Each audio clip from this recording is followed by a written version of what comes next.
once again in our mathematics YouTube video lecture of class 12। अभी तक हम लोगों ने वेक्टर के कुछ फंडामेंटल्स, कुछ बेसिक चीज़ें सीखी और टाइप्स ऑफ वेक्टर्स के बारे में भी हमने स्टडी की।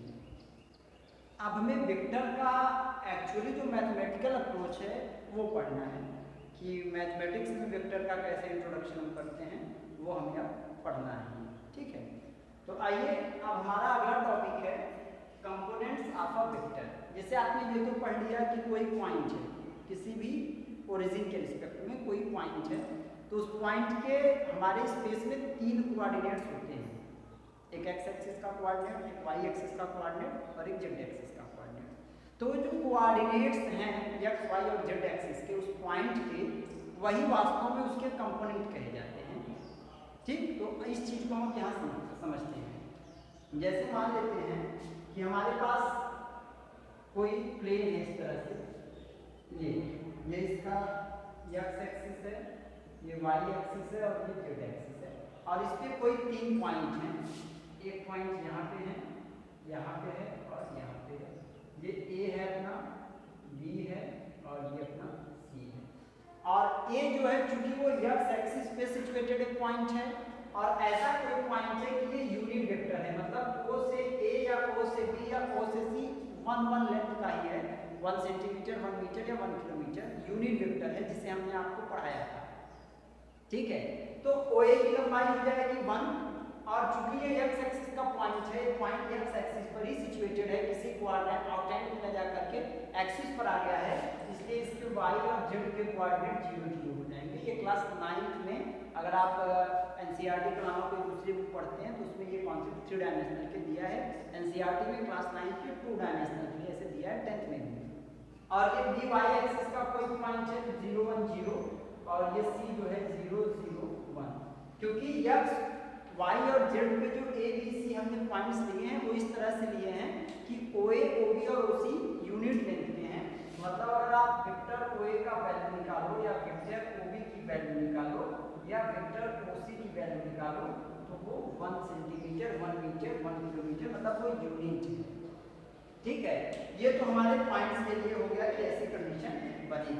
अब मान लेते हैं कि हमारे पास एक कोऑर्डिनेट एक्सिस है, ये इस तरह आर्कटाइप एक्सिस है, ये इसमें ये एक्स एक्सिस है, ये वाई एक्सिस है और ये जेड एक्सिस है, और यहाँ पर कोई पॉइंट P है, कोई पॉइंट P है हमारा जिसका कोऑर्डिनेट है एक्स वाई जेड। तो जो वेक्टर पॉइंट P है तो ओरिजिन से इसकी जो ये दूरी होगी वो वेक्टर OP का ही रहेगी, ये वेक्टर OP बनेगा।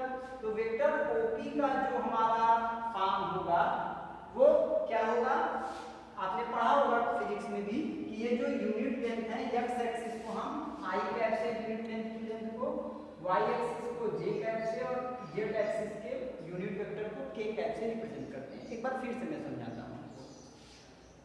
अगर ऐसा कोई पॉइंट है जो यूनिट लेंथ का है तो और वो एक्स एक्सिस का कोई पॉइंट है तो unit vector along X axis is I cap, unit vector along Y axis is Z cap and unit vector along Z axis is K cap. Sorry, मैंने यहाँ जेड कैप आई थिंक बोल दिया था, वहाँ Y axis होगा और यहाँ Z axis तो के कैप। वास्तव में ये जो लेंथ है ये यूनिट लेंथ, इसी को आई जे और के रिप्रेजेंट किया जा रहा है, इसको। ठीक है, तो ये तो था आई कैप जे कैप का इंट्रोड्यूशन, यहाँ भी कि कैसे आई कैप जे कैप आ गया। अब ये जो हमारा पॉइंट है, चूंकि अगर यूनिट वेक्टर से किसी भी वेक्टर कोऑर्डिनेट में मल्टीप्लाई करेंगे तो x ही रहेगा, तो अगर हम x से i में मल्टीप्लाई करते हैं तो मैग्नीट्यूड तो x ही होगा उसका, क्योंकि i तो यूनिट वेक्टर है। तो अगर हम वेक्टर OP का वेक्टर फॉर्म लिखना चाहें तो x एक्सिस के नाम xi cap, y j cap और z k कैप ऐसे लगा के लिख देंगे। इसी को हम इसका वेक्टर फॉर्म कहते हैं। क्या कहते हैं बेटा? किसी भी पॉइंट का वेक्टर फॉर्म। वेक्टर फॉर्म का मतलब है कि उसके कोऑर्डिनेट्स के फॉर्म में लिख देना, यानी आई कैप जे कैप और के कैप के फॉर्म में लिख देना। और जो यहाँ पे X Y Z number sign है इन्हें स्केलर कहते हैं या स्केलर कंपोनेंट कहते हैं, और इसे vector component X I cap Y J cap और जेड के कैप को, मतलब X I cap Y J cap और जेड के कैप को हम वेक्टर कंपोनेंट कहते हैं। और X I cap plus Y cap Y J cap plus Z K cap के फॉर्म को वेक्टर फॉर्म कहते हैं। तो कहने का मतलब है किसी पॉइंट के वेक्टर फॉर्म का मतलब है हमारा कि उसके एक्स वाई और जेड जो कोऑर्डिनेट्स हैं उनको आई कैप जे कैप और के कैप के साथ लिख देंगे तो उसे हम वेक्टर फॉर्म उस पॉइंट का कहते हैं। आई होप कि आपको ये बात समझ में आ चुकी है। ठीक, तो ये होता है किसी पॉइंट का कंपोनेंट यानी कि किसी वेक्टर का कंपोनेंट, जो कि हमारा टॉपिक है कंपोनेंट्स ऑफ अ वेक्टर। आपको समझ में आ गया? ठीक, अब हम आगे चलते हैं। अच्छा, सेकेंड थिंग ये है बेटा कि जैसे मान लो कि हमें किसी वेक्टर का वेक्टर फॉर्म दिया हुआ है और उस वेक्टर का मॉडुलस निकालना है, मतलब वेक्टर ओपी दिया हुआ है वेक्टर फॉर्म में, मतलब कुछ भी है, मान लो ये एक वेक्टर है वेक्टर ओपी और ये है 2i cap plus 3j cap plus 4k cap, ये वेक्टर फॉर्म में दिया हुआ है और वेक्टर ओपी का मॉडुलस हमें निकालना है, मतलब कि वेक्टर ओपी का मॉडुलस निकालना है। तो वेक्टर ओपी के मॉडुलस को नॉट ऑफ वेक्टर आर से भी रिप्रेजेंट करते हैं और ये होता है √x² plus y² plus z²। आपने क्लास 11 की फिजिक्स में भी इसे पढ़ा हुआ होगा। तो यही यहाँ पे अगर इंट्रोड्यूस करा दें, मतलब जो उसके स्केलर कंपोनेंट्स हैं उन्हीं के स्क्वायर्स के सम का स्क्वायर रूट जो होगा वो उस वेक्टर का मॉडुलस कहा जाएगा। तो वेक्टर ओपी का जो मॉडुलस हो जाएगा वो हो जाएगा √2² प्लस 3² एंड प्लस 4²। अब इसकी वैल्यू आई थिंक आपको 29 मिल जाएगी, तो 29 यूनिट्स इसका मॉडुलस हो जाएगा और इसे वेक्टर आर माडा वेक्टर आर से भी रिप्रेजेंट करते हैं। जनरली जब वेक्टर आर लिखा जाता है बेटा, हमेशा एक बात याद रखिएगा कि अगर कहीं वेक्टर आर लिख दिया गया है, इसका मतलब कि किसी पॉइंट का ओरिजिन के रिस्पेक्ट में क्या कोऑर्डिनेट है वही वो रिप्रेजेंट कर रहा है।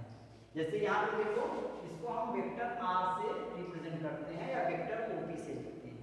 ठीक, तो जनरली जहाँ पे वेक्टर आर आपको मिल जाएगा तो आप समझ जाइएगा कि इस पॉइंट का, किसी भी पॉइंट का ओरिजिन के रिस्पेक्ट में क्या कोऑर्डिनेट है वही वेक्टर आर से रिप्रेजेंट किया जा रहा है। ठीक, अब जैसे मान लीजिए वेक्टर ए बी लिखा गया है, तो इसका मतलब आप समझ जाओ कि ए तो ओरिजिन है नहीं, ओरिजिन होता है नहीं, ए बी कहीं से कहीं यहाँ से यहाँ तक का हो सकता है वेक्टर, तो उसे आप वेक्टर आर से नहीं रिप्रेजेंट करेंगे, उसे वेक्टर ए बी से ही रिप्रेजेंट कर सकते हैं। ठीक है, तो ये तो आपको आई होप समझ में आ चुका है। ठीक, तो ये कॉपी कर लो कि वेक्टर के कंपोनेंट्स क्या होते हैं, वेक्टर का मॉडुलस कैसे निकालते हैं, ये दो चीजें कॉपी करके फिगर बना लो। ठीक है।